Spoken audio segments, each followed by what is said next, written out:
of our panelists' time. Thank you, everybody, for being here this evening.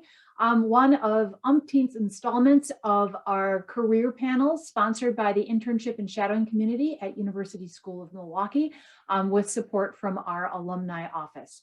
And today we have three great young alumni to talk to us today about their careers in entrepreneurship. And if you could just give a little wave as I introduce you. We have with us tonight Kelly Fitzsimmons, E. Keller Fitzsimmons, her full name.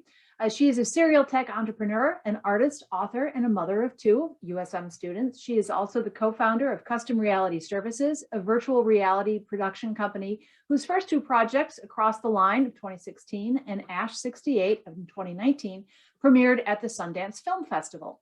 In her book, Lost in Startup Landia, Wayfinding for the Weary Entrepreneur, she chronicles her journey having started 6 businesses in 3 different industries over 20 years. I remember some of those. In this honest personal guide, she draws on her trials and triumphs, as well as those of fellow entrepreneurs, to share their most valuable lessons for surviving startup failure. Kelly is the recipient of the Silvertip PwC Entrepreneurship Award and Speech Technologies Luminary Award. Her work has been published by Network Computing, Information Week, and Inc. Currently, she is composing music and writing narrative fiction as part of the arts collective VUCA. Originally trained as a classical archaeologist, Keller holds a master's degree from Harvard University. Also with us this evening, we have Jeff Koenig from class of 06 from USM. After attending college at Miami University in Ohio, Jeff moved back to Milwaukee, where he founded his first business in real estate while simultaneously working 2 jobs in the restaurant industry. You were tired. In subsequent years, Jeff added to his portfolio by founding, acquiring, or investing in additional businesses in real estate, finance, service, manufacturing, technology, construction, precious metals, and hospitality. These brands now fly under the Sigma Commercial banner with headquarters in downtown Milwaukee. Sigma Commercial includes Vandelay Group, Labonte Construction, Property Prep, Dropseed Development, Blackbrook Capital, and North Consulting Services. And finally, we also have with us Rick Stratton from the class of 1992, and he attended Connecticut College. Rick is the founder of H2O Power, a cryptocurrency fund that uses 100% renewable energy for Bitcoin mining. Rick is a board member at Navier, a cryptocurrency mining software company. And additionally, Rick is the co-founder of Great State Software. He makes angel investments in software and blockchain companies, and is in the process of starting a to-be-determined entity in 2022. So our panelists have had their hand in, I think, just about every industry there is through their entrepreneurial paths. And if I could start with you, Kelly, how do you define entrepreneurship? And you're on mute. I did it. I knew I was going to do that.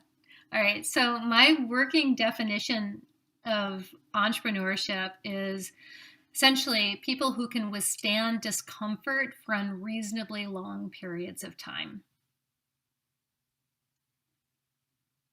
And I say that because entrepreneurs come in all stripes. There's some that are idea entrepreneurs. There's some are doer entrepreneurs. There are people who are financial entrepreneurs.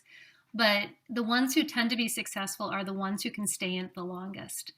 And entrepreneurship is a roller coaster ride. You can have your best day of your entire life and your worst day of your entire life in the same 24-hour period of time. So it tends to appeal to people who like a lot of change, are super adaptable, and have a lot of flexibility in terms of being able to kind of roll with it. It is not for the faint of heart, I would say. But what I would say is that that discomfort piece is really a common core to the entrepreneurial journey. And the people who tend to do the best are the ones who can handle it for long periods of time. Okay. You mentioned that there are multiple types of entrepreneur. What type of entrepreneur would you say that you are? You know, this is going to sound braggadocious, and I apologize, but I fall in the category of visionary entrepreneur. I tend to be 7 to 10 years ahead of the market. And so, for instance, yesterday Google announced its acquisition of a company that is in the information security space. It's the second largest acquisition they've done. That company actually started 4 years after I came to market with a very similar product and company. So, and that company's been around for now 18 years. So it's just, that's the category I fall into. And it's one of the hardest, the pioneering part, where you're trying to figure out new business models and industries before they rightfully exist. So it sounds really cool, and it's actually very painful. All right, thank you. Jeff, how about you? How do you define entrepreneurship? You've had your hand in all kinds of industries as well. Yeah, so I hate that word, honestly. I feel like it's used too often, and often now to sell a class or some sort of scam on social media where someone's promoting an ad. But I've worked for myself since I was 20 years old. And I think that it's really someone who is an employer in most cases, has, like our previous guest said, the intestinal fortitude to go the distance, which is really difficult and isolating, and can be incredibly lonely at times, because not very many other people are willing to do this. Most people choose a job because it's safe and they value their free time, and they they want a work-life balance. And unfortunately, when especially small business like mine, and relatively blue-collar businesses, when they call, you need to be there. And that means sometimes no vacations, or not spending as much time with your family, or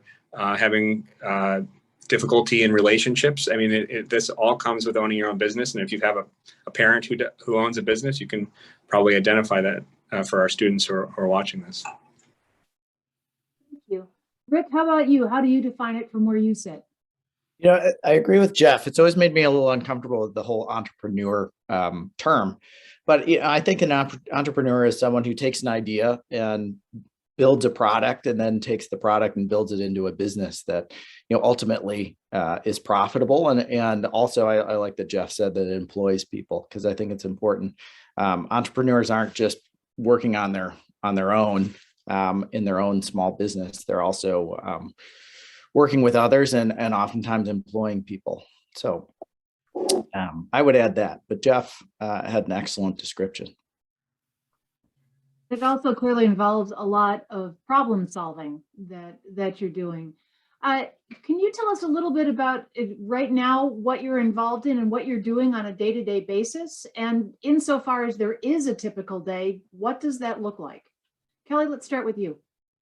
So my days are very different than they used to be, because right now I'm in more creative mode. So when my typical day, when I was running, say, one of my last companies, which was Harkin, it would start really early.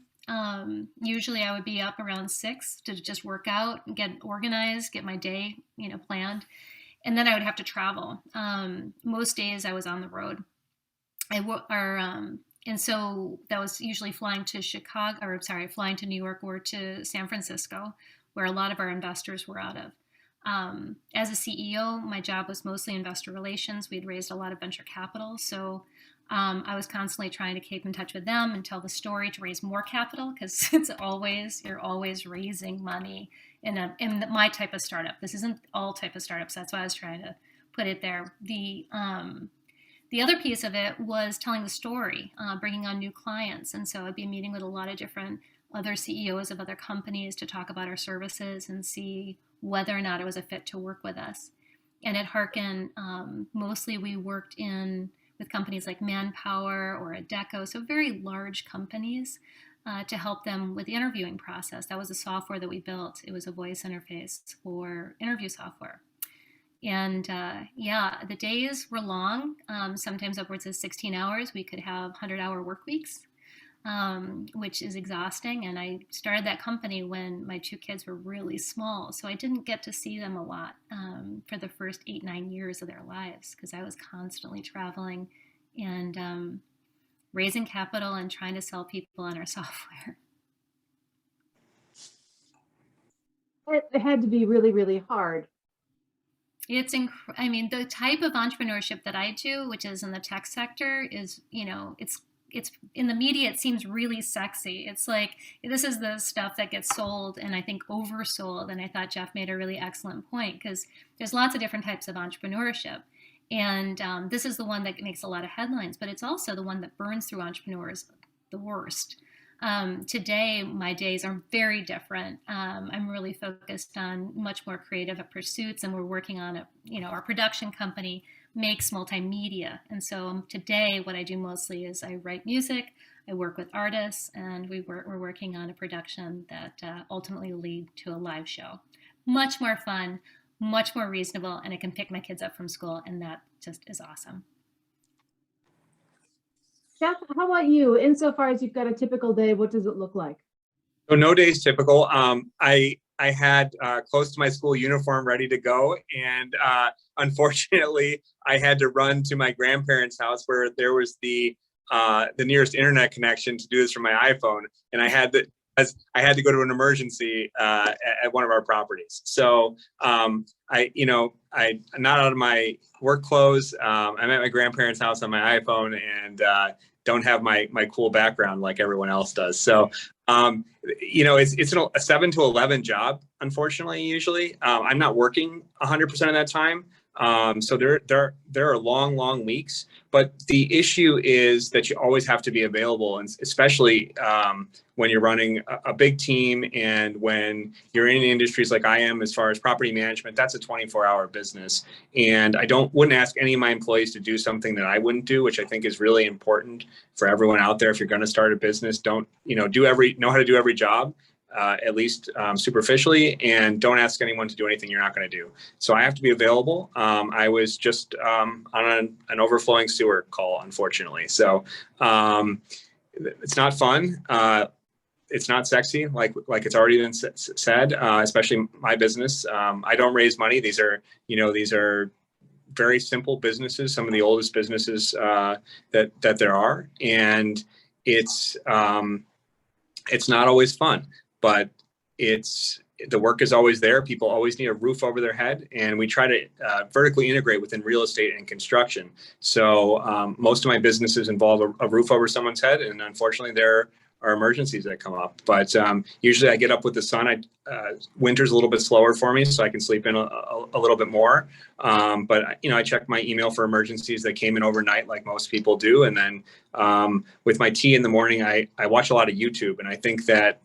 That's an incredible resource that we didn't have a ton when I was in high school. It was just in its infancy. So there's just so many educational opportunities, especially for those kids who maybe aren't going to sit down with a book outside of school. There are some incredible content that they can absorb in the entrepreneurship space, but also just in life.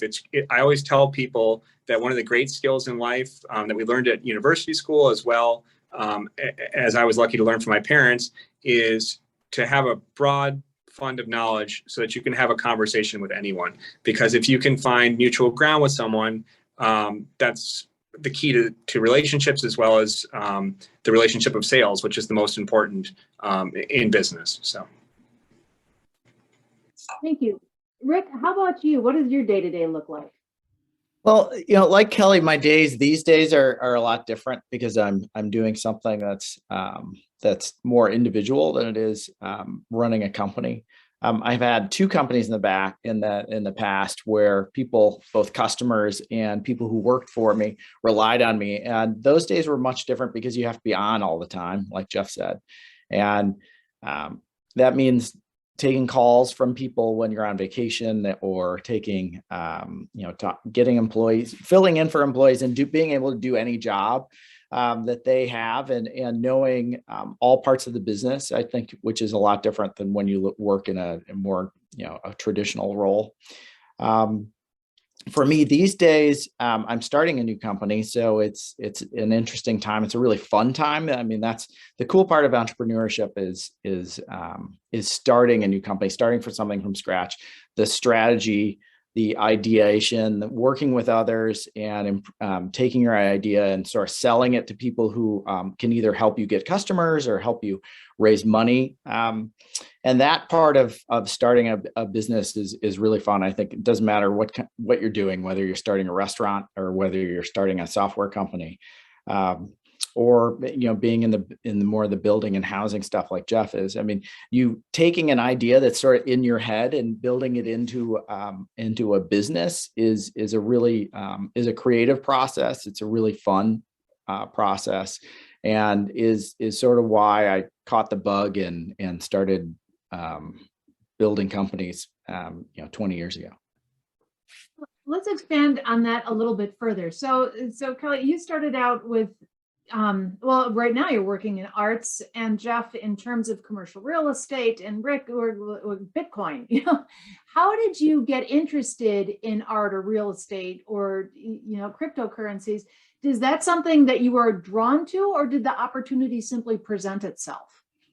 Oh gosh, I've been interested for a very long time, but I wasn't willing. This is going to sound really funny to put myself out there like that. It's starting as a woman in technology 25 years ago. There were so few of us, and I was really into what Rick just said, like the creation part, like making something from nothing. And it was like, even when I was doing it, I already had a team, and I could kind of hide behind the team. Even as CEO in my particular industry, I didn't have to do all the jobs because so much of what we did was software design, and back in that day it was computer security auditing. I knew enough, and I did have computer programming in my background, but I was nowhere near as talented as the people on my team, and so my job was very specialized, right? Coming out and doing and making art and writing music, or right now I'm also working on a novel that goes with the music. It's very it's very vulnerable. It's putting myself out in the world in a whole nother way, and there's no team to hide behind. And so for me, this was a real act of bravery, and also a full circle of coming home and doing something I'd always wanted to do, but had always been too scared to do. Starting a business was fun for me. It wasn't scary. Making art is terrifying. And so this is really, for my own personal, story and arc, it's really about making sure that I keep growing as a person, and that I don't get ossified into a role or into an idea of who I am. And I think that's also part of the reason why I tried to work in different industries, because anytime I would get to be a sort of a big shot in an industry, I didn't like it. And so I wanted to try something new, because if I was the person with all the good ideas, that just seemed terrible to me. That's a really bad sign. And at that point, it was time to move on from the company and do something completely different. And then with this, it's really been just the challenge of getting out of my own way and being willing to be a beginner and start something that ultimately I can't hide behind anybody else. If it's bad, it's on me. Jeff, how about you? From precious metals, hospitality, you've run quite the gamut. Is real estate, is that an area that you think you'll stay in? And how did you get to it, and do you think you'll stay there? So I was working in service industry at the time when I started my real estate career, and Lehman Brothers had fell at the beginning. I got out of school during the financial crisis, and I looked at a 4-family apartment building and figured that my rent could be free. And back then, one bedroom was $700. So if my rent could be free, I could buy another one, save for a down payment, and buy another one, and that $700 would be profit. So it wasn't a scheme that I had forever. I managed my fraternity house in college, so I understood basic repairs as far as organizing the labor to come and fix things. Both my father is a professor and my mother is a lawyer, so I don't come from a family where this was sort of crazy to them that I would do this. And then building is also a passion of mine. I took an intro to architecture in school and fell in love with modern design. So that's always been an interest of mine, as well as just being a kid on the playground and trading for something that's I don't know if they allow trading at university school anymore, but trading for something in your lunch or something that another kid has. These are basic skills. You try to get a better deal, and some people that's a sport for them, And for others, it's just not appealing, and they want what they want to eat, not to make a profit. So, Do you think that's an essential skill to have to be an entrepreneur? yeah, I mean, this is not a friendly world, unfortunately. Most people are not cut out for this life. And at the end of the day, very few people are going to feel badly for you, especially if you borrow money from the bank, which I do. And it sounds like the other panelists have raised capital. So, people say now the cool thing to do is to fail. On all these podcasts in tech, it's cool to have failed a few times. And I've failed my fair share of times, but I'll tell you, it doesn't feel cool. And it doesn't feel cool to the people whose money you lost. So it's a great responsibility that we have. And I want to pay the bank back. And if I have investors, pay them back. So I think you really need to be sort of a killer in some ways and do whatever it takes to succeed within the law, obviously. Right. Rick, tell us about your criminal tendencies and homicidal tendencies. Yeah, it's funny because working in the internet space for as long as I have, actually, there's a lot of questionable stuff that we've come across when we were writing software. But luckily I've stayed out of that, although it probably would have been more profitable to get involved with those things. But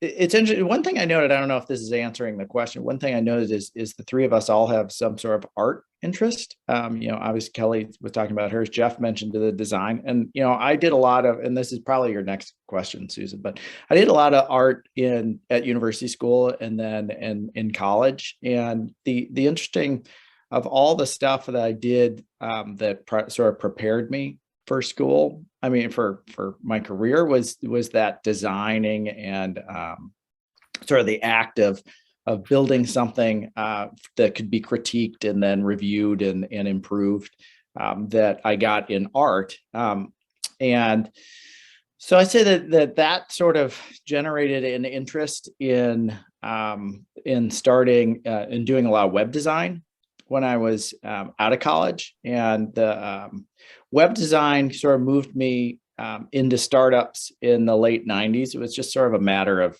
the right time of leaving school when the web got big and I understood websites, so people hired me. And from there, I sort of caught the bug of actually starting companies and then and designing and working with programmers to design software. So Bitcoin is and cryptocurrencies are sort of like what I see as sort of a natural arc of the way the internet has changed. And I've been interested in Bitcoin since its inception. And I was lucky enough to have a friend who's crazy into this stuff and kind of brought me along. And that's sort of the last 2 years I've focused my career on it. So I'm not sure if that answered the question or not, Susan, but maybe it's a good segue to your next one. Well, yeah, actually it is. And it's fomenting a whole pile of others that I'd like to follow up on a bit later. But in terms of the college experiences that you've had, yeah, Jeff, you talked about managing your fraternity house and taking an architecture class. And Kelly, I don't know how you get from archaeology to to where you are now. But what are some of the experiences that you had in college that you think were very valuable to fostering the mindset that you need and some of the skills that you have to have out in this wild west of a business area? Oh gosh, such a good question. And I think, they didn't have entrepreneurship classes when I was in college. Like that just didn't exist.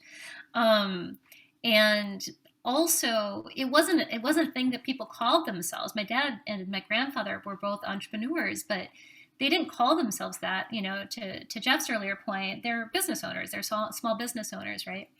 And industrialist, I think that was like a term, and so when I was in college, I have to give a little background. I had a learning disability, and it was a pretty significant one with dyslexia and really severe ADHD. And so I wasn't a good high school student. I really struggled. I got sort of my legs my junior, senior year enough to get me into a college. And shockingly, I got into a really good college, which was University of Rochester for undergrad. but I think I was like the picture of diversity because like, nobody from Wisconsin had applied. I mean, that's the only reason I think I got in. And it wasn't until like my sophomore year in college that I started reading. So just to like, I did everything by oral learning. If people talked a lot in class, I was good. And if I was like a lot of reading, I was just a hot mess. And so when I started to read, I've just got interested in everything. And I found comparative religion and, German and, computer programming, like all of it was just super interesting because I was like so hungry at that point to like make sense of the world around me. And I don't think I would have done good. Listen to my English. I write books. I have grammar. I don't think I would have done well in a business course or accounting. That's just not my personality. I was just voraciously hungry for interesting things. And archaeology was very interesting to me. But I would also say this, and this is, I think, really helpful. It took me a while to figure this pattern out, but my mom always wanted to be an archaeologist. Like her big thing was to go to get her PhD from Harvard in archaeology. And I was on PhD route when I was there, and I dropped out with my master's because I didn't want to do another 10 languages. Like with dyslexia, it was just awful. It was just a hot mess for me. Ancient Greek was like the death of me. But I was really living her dream, not my dream, so I didn't realize that until like 10 years later. And so what did I do? I, moved to New York. I started working in technology. And very soon, my first company I founded when I was 25, I was an entrepreneur. And it took me another 10 years to realize, oh, wait, now I'm living dad's dream. My father was an entrepreneur. And it really, up until the age of 45, I had been singularly trying to impress my father. Like that was really that was it. Like that was the show. Look, Dad, look how awesome I am. Look how I've built this company. Oh, wait, I'll build another one. Let me do another, maybe you'll notice this one. And, looking back on it, like it wasn't conscious. I didn't know I was doing that, but it was this deep internal drive. And I think in part because I was such a slow start in the world. And so, I offer that up to you guys. It wasn't a straightforward path because there was a part of me that was interested in everything. But as soon as it had to be a job, I kind of fell into what my parents thought. And I highly recommend having the courage when you head to college to get curious about what you want, not what your parents think is cool, what your parents approve of. And that's why it took me so long to get to art. Like, I should have been doing this 25 years ago. The album I'm putting out right now, some of the songs I started writing almost 30 years ago. Like, it's embarrassing, but it was not one of the approved jobs that I could have. At least that was how I felt. And that's not my parents' fault.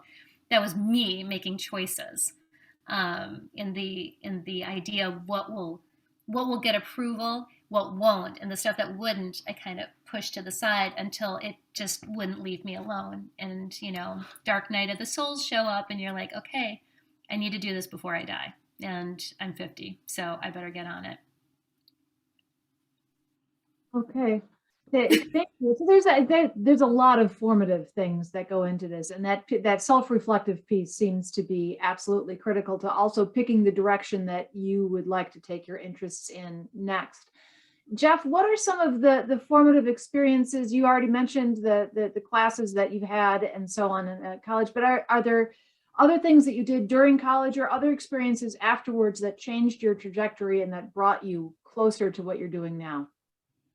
So I don't really think so necessarily. I mean, I took an intro to sociology, and I think everyone should take a sociology class, and I think everyone should take an architecture class. I think it's really important just for being, a good member of the community, understanding how buildings are composed as well as understanding some basic patterns in human behavior, which I think is important for relationships and for business. And I had a great sociology teacher, and that's ultimately how I picked my major. But I think that learning a language is important.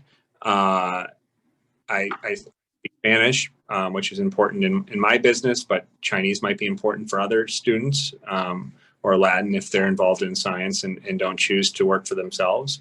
But I really believe in a liberal arts education, like Kelly said. So, I would think exploring as much as you possibly can, because most kids from university school aren't going to a trade school. And they really should be, I would think, getting a liberal arts education unless you are so into entrepreneurship that you choose one of the, there were some business only colleges starting to become popular when I was starting to apply for college. And I don't know if those are still popular, but that's locking yourself in there. So I would think get a liberal arts education if you can, and find what you're passionate about. It doesn't hurt to be passionate, but that might become a hobby and not necessarily your profession, but at least you are exposed to it. So I think that's really important. That advice has come up in so many of these panels. It's been interesting to hear the use of a language, liberal arts, expand your interests, get to know a variety of people that plays a role in every field. Yeah, college is not grade school for most of us, so we shouldn't use it. We shouldn't stop saying, what you learn in school is what you're going to do for a living. Go get a master's or a PhD. It should get a liberal arts education. That's what we're being trained for at university school. Rick, how about you? What were the formative schooling experiences or others that you had that prepared you for where you are now? Yeah, I echo Jeff and Kelly as well. I wouldn't change my college experience. I think it was important to me. I had no idea what I wanted to do. I thought I wanted to work in television. And I actually, when I applied for and got a job in television, they actually made us working on a web related thing at CNBC, and that sort of got me into doing more internet related stuff. But I don't think my college experience really had anything to do with what career I chose. But I echo Jeff and Kelly that having the diverse classes that I had, I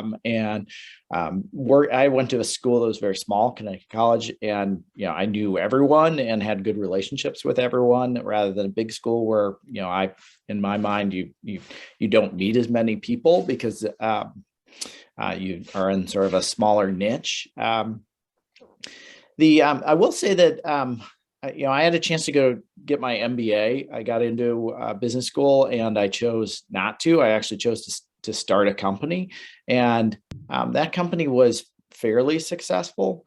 So it wasn't a terrible decision not to go to business school, but I think in retrospect, it would have been nice to have a 2-year MBA. Not for the entrepreneurial side, but more for the usual business and the legal and all the things that you get. My wife actually got, and that sort of knowledge is important, but also, which is a bigger deal, I think, is the connections you make when in business school, and specifically at some of the top MBA schools. Those connections are key for a career in anything, but particularly when you're starting a company and you're building a company and you need to rely on other people and your connections to grow, to get customers, to get investments. So I think that would have been a useful choice for me. And at this point, it's probably too late. I mean, you could always go back and get an MBA, but it's probably less important at this point in my life. So. But one more thing is that I said this before, is the art classes. I mean, I did a ton of studio art at Connecticut College, and the process of ideation that you do when you're working on a business is the same process that your art professors, and even at university school, I had Mrs.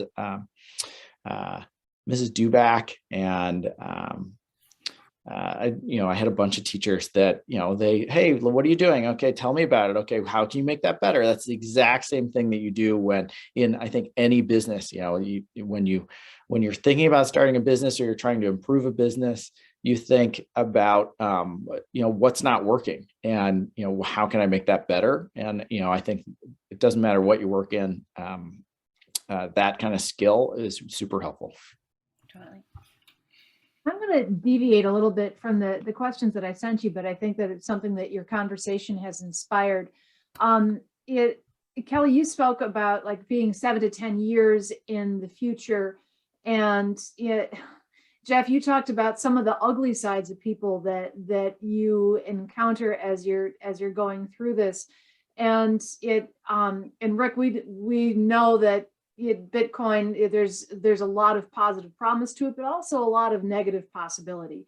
You guys really are in the Wild West in a lot of ways, where there isn't a lot of rules and structure. And could you talk a little bit about how you maintain your integrity and the role of ethics in what you do? And that's a curveball we weren't expecting, but I think it's an important one to touch on. It's such an important one to touch on because, you know, people will hear stories. I mean, like the first one that came up for me was Enron or Anderson. And I mean, these are old examples and nobody's probably heard of them anymore, but they were really big deals in the day of, you know, of corporate corruption and companies going under. And all of those breaches really start with very small decisions. It's, you know, it's not one decision, you know, that usually bankrupts or causes a company to go under. It's a lot of small decisions. And you are under incredible amounts of pressure to show profitability or business growth. And that can often cause you to make terrible, terrible decisions. I'm very lucky that I didn't make ones that ultimately were illegal. But did I lie when I was raising money? Not purposefully, but damn, I sure did in retrospect. You know, I look back at that and my decks and everything, and the first person I lied to was me. And it's really easy to lie to yourself, to think, you know, this is going to happen, this deal's going to happen, and, you know, we're going to put it on the deck. We're going to tell everybody that we've got this. And so part of what really happened for me as my own personal growth and story was like, really starting to get introspective after the first .com crash, when I had a business go out of business that left me on the hook for $5 million in personally guaranteed debt.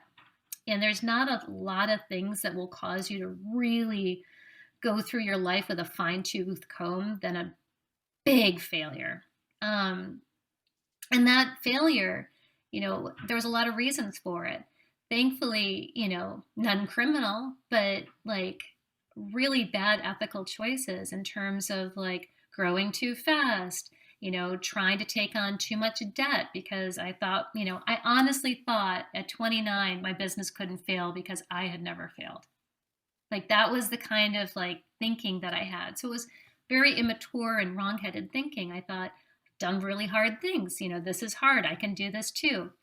And it's just a lot of ego. And the good news is on the other side of failure, if you're willing to take the lessons, it'll teach you how to really think through things. And that was the lesson I had to learn about who do I work with? Who are the right people? You know, we have a no jerks policy now, Jeff. I mean, I used to work with a lot of people. I actually have a quote. I once said I was trying to hire a very, very fancy engineer. And the guy told me straight up, he's nuts. He's crazy. And he wasn't being, you know, and I was like, I can handle crazy. I mean, I would do things like that. And that particular engineer almost was the death of me. And when I say that, it's not hyperbole. He had to be removed physically by officers from the office. So there's decisions that are made in the pressure that are hard to square when you think you're a rational, sane, good person, you know, but the drive to succeed and to quote unquote not fail can make us compromise a lot. And that is one of the pressures, and that's one of the resilience pieces. And that's why I said up front, you know, it's about discomfort and managing discomfort, because if you're not willing to sit in the discomfort, you're going to make terrible decisions to make you look good. And if you make yourself look good, oftentimes it's at the cost of your integrity. Jeff or Rick, anything to add? Yeah, I have a few things to add. I guess I was very lucky early on to experience success, and I never have had any partners in my businesses, so it's always been me. So the buck stops with me. I'm responsible for my employees' behavior and setting the standard for that. I do think that when you have a partner or you've raised a tremendous amount of money, as Kelly alluded to, that there is, you do sort of gloss over something or inadvertently or on purpose, maybe tell a lie. I think at the end of the day, my handshake, sort of means something. And I had this conversation with my mom a few months ago. Why can't people just do what they say they're going to do? And that seems to be a recurring theme. Every year I'm in court probably 4 or 5 times, and never as the defendant, always as the plaintiff. And it's because someone didn't pay for something, not because they weren't happy, but because they just had no intention of paying for it, or someone didn't provide a service to specification and didn't make it right. And my mom told me wisely that with your success in life, you have the ability to make things right and it not severely impact your life, your lifestyle. So if I lose some money, it happens. But I've been blessed to early on have made a good living. So it's not as big of a deal. And, I guess that shouldn't be how you make a decision, that I can afford to do it, so I do the right thing. I'd like to think that everyone, regardless of their socioeconomic background, wants to do the right thing. But when your back's up against paying a bill or paying, marking something down because it wasn't done properly, people have to eat at some point, and they make some decisions maybe they're not proud of. And I think in business, you have to pick your battles, but I think it's also a great lesson and very important to, your word is your bond in life, especially in a small city like Milwaukee. And if you're in a small industry, and do what you say you're going to do and make it right if something's wrong. And people will always remember, even if you did, you failed or you did something wrong, people will always remember how you made the situation right. And most people will forget with time that something wasn't perfect. So it's a great life lesson is to always make it right. Yeah, I sort of would add to what Jeff said is, and I don't know if this is directly answers your question, Susan, but and it's one thing that I was thinking about USM, and I was also thinking about my mom when Jeff mentioned his mom, is that trying to be like trying to get along with others, and my mother always really, really liked everyone. So it wasn't hard for her to get along with others. And I think she's passed that along to her children and to me. And I enjoy being around people. And I think that's an important skill in this. It seems like Jeff probably has to do that too. You have to get along with a lot of people that you work with, that you encounter day to day. And sometimes those people can be difficult, and finding ways to have friendships with people who may not be the easiest people to work with is sort of important, but also surrounding yourself with people that you like to be around and that you trust. So you can give them your word and your bond, and that they'll have your back as well. So I don't know how that fits into this discussion, but actually it's a perfect teed up segue to the next question, which is earlier on, you talked about employing people, that's something that you really need to think of your business in that way. What do you look for in your youngest, newest employees, any interns that you might hire, and do you hire interns? Yeah, we used to. We're not right now because we're between projects, but interns are one of my favorite aspects of the business because I was an intern. I did a lot of interning over the years. I started at like 14 interning at different businesses. And what I found is that if you can get the right intern, and what a right intern is somebody who's really a go-getter. Like they'll try anything, super good attitude, willing to do whatever, very curious, ask a lot of questions. They, at the end of the day, they just really are a pleasure to work with. And it's like that enthusiasm can be very contagious. Because as we get older, we tend to get a little jaded and we don't see all the cool aspects of our business or the things that we do. And so when fresh eyes come in and see it and get enthusiastic about it, it's really refreshing and fun. But there's also bad interns. There's a lot of bad interns. And what does a bad intern look like? Basically, somebody who doesn't ask any questions, does a half-assed job, doesn't show up, doesn't take it seriously. It's really important if you're going to take it on to take it fully on. And it can be hard. I mean, everybody's much older than you. They know stuff you don't. But what I found is, and as an intern myself and working with interns, is that there's a good mentor. If you can find a good mentor, somebody who's willing to sit with you and answer questions, you can really create a friend for life. And I've had mentors, across my career who made a huge difference in who I am because they really loved my enthusiasm and my curiosity and my willingness to ask questions and really try. That doesn't mean I didn't fail at some of my internships. You have to get the right internship for you. I have dyslexia. They put me in charge of filing. That was a terrible idea. I should never, ever do filing. So getting clear on what does it look like in terms of what is the work. If you do intern at a startup like ours, you can do a lot of different jobs because everybody needs help.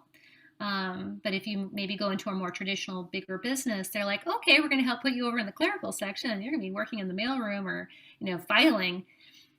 That you're not going to necessarily get a lot out of it. So being a real advocate for yourself and the work that you get, but that most of the time it really comes with, once you're on the inside, showing interest. And if you can show interest consistently and enthusiasm, somebody most likely is going to gravitate and want to help and get to work with you and mentor you. And that's really what it's all about. Jeff, how about you? What do you look for in an employee or an intern? Yeah, so we don't have an internship program because I just don't think it would be valuable. I think they would be stuck, like she said, filing, which is not the highest and best use of their time. I do think it's great in high school to do some internships to help you with your college. But I would say once you get to college, if you really know you want to work for yourself, maybe work at a big shop in your industry, in the industry you want to go into, so you can learn how the big guys do it, so that when you go out on your own, that you have some institutional knowledge. And I would always encourage everyone, if they can, if there's someone in their sector who's doing a really great job, to go work for them first for a few years. But the most valuable it's not an internship. I had a job. I never really had an internship. I always had a job. Was working in the service industry. I learned a ton about dealing with people that maybe I would not have normally had exposure to. I worked in a kitchen and also serving clients, working long hours, working to the point of exhaustion. And I think that also valuable skill is sales. If you could get a job in sales, like selling cars or something like that, if you know you're not going to go for a graduate program and you know you really want to be an entrepreneur, I tell you, selling cars or being a bartender are two of the most humbling and also greatest experiences you could have, because you need to sell and you need to be able to talk to anybody. And once you master those skills and you show up on time, you're 90% of the way there. You just have to solve a problem for someone and they'll give you money. Rick, how about you? Do you have any interns? And what do you look for? I don't currently now, and thankfully I have not had to employ people in a few years, because it wasn't the most enjoyable experience of me having a workforce that. But the one thing I would say is that to get a good start, I mean, there are startups in Milwaukee, and especially for people who are in the sort of the technology area at USM and are interested in software or technology in general. There are startups in Milwaukee, and they are usually really need people, and reaching out to them and finding them. And the other thing is to find ones that have venture investments in them, so that they are a little more put together, and that might create opportunities for someone who's younger to just sort of come in and do anything. Milwaukee's not the best place for those kind of opportunities. I think Chicago might be a better spot, and obviously California cities are the best for that. But there are still opportunities, and if you search for a company and say, I'm interested in being an intern, especially if you're willing to not get paid. There are tons of opportunities, and that just working in a company is the best way to figure out how you want to build your own company. I think I echo what Jeff said. I would say that working for traditional companies is how you create the ideas that might disrupt that industry or disrupt that business, and that you can start on your own. All right, thank you. So I guess we've only got a couple of minutes left. So those who are watching, if you have particular questions that you would like our panelists to address, please do put them into the Q&A at the bottom. But as you're looking ahead, we are in such a period of seismic change for all kinds of reasons, not just the pandemic, but all kinds of economic shifts. And we are now, I think, the late stage of what the internet has done and changing the way that we think about things, and all kinds of things. What are some of the big challenges that you see ahead? What like Rick, you're working in cryptocurrency. Kelly, you were started working in tech like early on. What are some of the things that you think the entrepreneurs who are going to be giving whatever a webinar is 25 years from now, what are some of the problems that you see them solving and the topics of interest? Oh gosh, such a great question.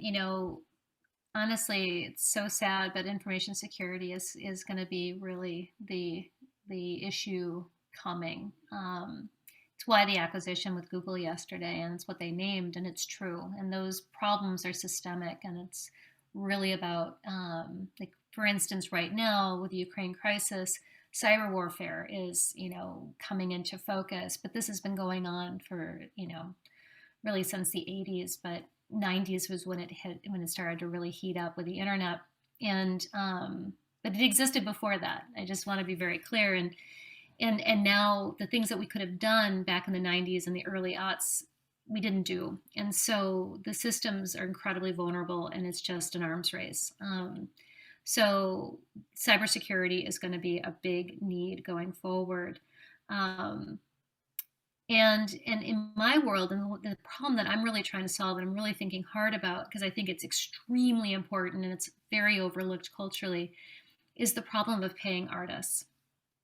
With quarantine, I think every single person probably experienced on some level, oh, thank God for that show. Oh, thank God for that music. Oh, thank God for that movie. And, but not really thinking about the artists behind it and the creators that make it. And in our culture, art, unless you're in that very, very teeny part of the 1%, it's not a sustainable career.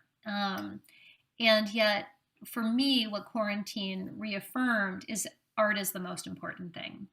Being able to create stories and that heal and help and connect us, right? Really good art can do that. And yet we don't have a sustainable infrastructure for it in the United States that allows artists to thrive. And so that's one of the problems that I'm really working on, and why I'm so interested in this, and why I started Art Collective, was to really get at from a ground up perspective, how hard is it? And during the quarantine, we had 3 artists in our collective go homeless. And it was a real shock to me about how, like, on the edge, the people that we love and who are creating great stuff aren't getting paid. So that is something that I would love to see some young energy go into, and like, how can we fix this? Because it needs to be fixed, and it's not universal. The United States has really got a very difficult relationship culturally with art and supporting the arts. So that's one of the things that I would love to just put out personally. That's the problem I'm working on. And if there's any smart minds out there who've got ideas, I want to hear them. Great. Oh, am I out? Yeah, sorry. What are some of the big problems and challenges that you see ahead? Or do you have a solution to Kelly's? No. Yes, please. Yeah, so I don't have any solutions to any of her issues. And I work in the service industry, which is even worse, because I have, I'm 10 people short in my business. And most of my peers we just tried to cover our overhead last year, and it'll probably happen the same way this year, which is really frustrating because there's an unlimited amount of work. Especially we do high-end residential remodeling. We've never seen larger tickets in our entire careers. We have a backlog of potentially years worth of work, but we can't fulfill it. So that's the number one. There are significant headwinds in Milwaukee, as we all know, but they seem to have been exacerbated by sort of the declining leadership locally, as well as by COVID and other external factors. So Milwaukee has felt like it was veering off. Maybe I'm trying to think of the year, maybe 2018, is where I lost some of my optimism. I've lived in the city for a long time, and my business is in the city, and we hope it gets better. And that the optimism comes back that Milwaukee could be at least a very high quality second tier city.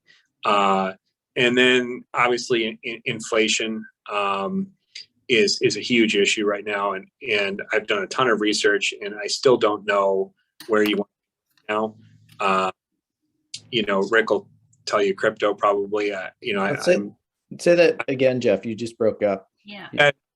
I don't know where you want to be right now as far as an investment class is concerned. I'm sure you say your crypto. I'm a precious metals guy. They both seem to not make a ton of sense the way they're trading right now. But in inflation right now, we would have to raise interest rates so high to fix this problem that we're having with our fiat currency that this problem is probably not solvable, unfortunately, because there's not the political willpower by either party to do so. So I don't know. I don't think that, unfortunately, the kids who are listening, if you wanted to be in a service industry like me, I don't think you could do it right now. I just don't think you could work yourself to death as one person. But good luck finding employees. We offer all sorts of benefits, the highest pay in the industry, and we can't find anyone to do the work. So there's a ton of opportunity, but it's very frustrating not to be able to do it. So I've lately been looking at opportunities in other countries. I'm going to go to Asia this winter and look at opportunities there, as well as I know nothing about tech, but I had a tech idea, and I might try that out because it's frustrating not being able to grow in the industry that you're accustomed to. Jeff, have you seen the employment issues? Have they improved in the last couple months, or is it really? They haven't. Everyone thought that there were, the Bitcoin people and the meme traders who were staying home, not to be offensive, and then there were people who maybe got more money from unemployment than they had traditionally been making in lower wage jobs, and they had stockpiled enough of it to not have to work. I don't know. I don't see them coming back. I think there's still issues with, parents who have children that they'll have a COVID outbreak at a school. This affects a lot of women in the workplace, and some men as well. And we have not seen female applicants recently. That is a problem. So childcare needs to be addressed, and it's very difficult for a small business to have a childcare program or to have a policy for that. So for working parents, that's been an issue. But no, it hasn't gotten better, and it's sort of depressing, honestly. It feels like things are falling apart. Yeah, and the war, I mean, it's just exasperated. It gave me hope that we would get out of this in a little bit, but no. We're begging gasoline now. So say again. Sorry. We're begging Venezuela for gasoline now. We're we're in trouble when we're begging Venezuela. Yes. Sorry to go into political stuff, but not that it's funny, as I had the exact same. What Jeff was talking about was sort of the things that have been worrying me about. If you want to start a business now, it's a really hard time to start a business, but sometimes that's a really good time to start a business is when it's rough. But the one thing for me that I think is interesting is the whole NFT stuff, and not to, Jeff, you don't like all the crypto meme people, but the NFT space has been sort of interesting to me, and I really don't understand it at all. And there are a lot of people who are making tons of money, and I have no idea how that actually happens, so I feel a little bit like a grandfather when I talk about NFTs. But the process of selling, the commerce part of NFTs are really interesting to me. And so I think that's going to be an area in the next 10 years. Maybe it's not pictures of apes that people are selling. But in terms of the commerce side of things and buying and trading things, which I think that the stuff that powers NFTs are going to be an interesting area of development. So that's one area I'm really hoping to learn more about. All right. So solving a lot of the world's problems, economic, but also arts and issues of equity, and bring it all full circle. So all kinds of problems to solve. Thank you very, very much for all of your insights into what you do on day to day, but also in the wonderful things that you are building with your lives. And I hope that the rest of 2022 is easier for you than the past 2 years have been. So may the rest of this decade be better. But eager to see what you do ahead. And thank you very, very much for participating. We are so grateful for your expertise, time, and wisdom, and sharing so much with us. Have a wonderful evening, everybody. Thank you so much. Thank you very much. Thank you. Thank you.